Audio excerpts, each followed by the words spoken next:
Hello everyone, it's Johnny Joe Lennis here again, and today I'm going to be discussing 4 responses from my peers from the last pages of the book, pages 187 to 290. The first one I'm going to address is Leanna Gonzalez, and she addresses the question, now that you've completed the book, how has this impacted your life long term? She goes on to explain that she has been through some trauma herself, and that she's been addressing it through time. It's been about 2 years, she says, but now that she's read this book, it's given her a little bit more insight that she's actually talked about it with her therapist and her family. So it's great to see that this book has helped her understand a little bit more about herself by listening to others. And I'm glad that she shared that because I myself have been through some trauma, and sometimes it's good to hear somebody else talk about their own.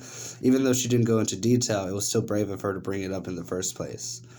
Second person I would like to address would be Gabriel Flores, and he goes over the question, would you recommend this book or not, and explain why you would or would not. And he says that he definitely would, so would I. And he goes over the reason why is because it tells you about the spectrum of PTSD, because people like to think that it's isolated to just a couple groups, like you can put these people in a box.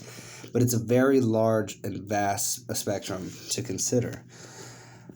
The next person that I'm going to talk about is Alexa Aceves, and she addresses the question about how this book is going to affect her long term.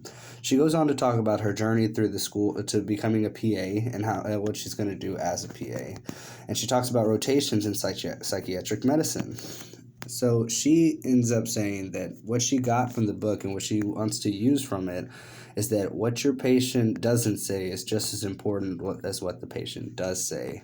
And I think she's hinting at that she's going to look at cues and try to understand the behavior and maybe ask the right questions that weren't asked before.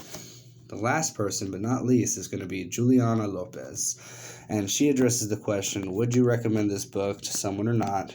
Why would you or why would you not? And she talks about kind of the same things Gabriel does. It's a large spectrum. People need to hear about it. That people need to speak out more about it and be informed. But I think she also takes a different turn, which I like because the book kind of addresses this, even though it's mainly about PTSD, but it talks about other trauma-related mental health issues. And that just talking about trauma alone needs to be done so people can understand the relation between that and physiological problems that arise because of it. I think what she was trying to say is that the mind and the body are not separate, and this has really shown her that, and that if she could recommend this book to anyone to see that, she's going to do so. That's all the responses for today, guys. Thank you for listening.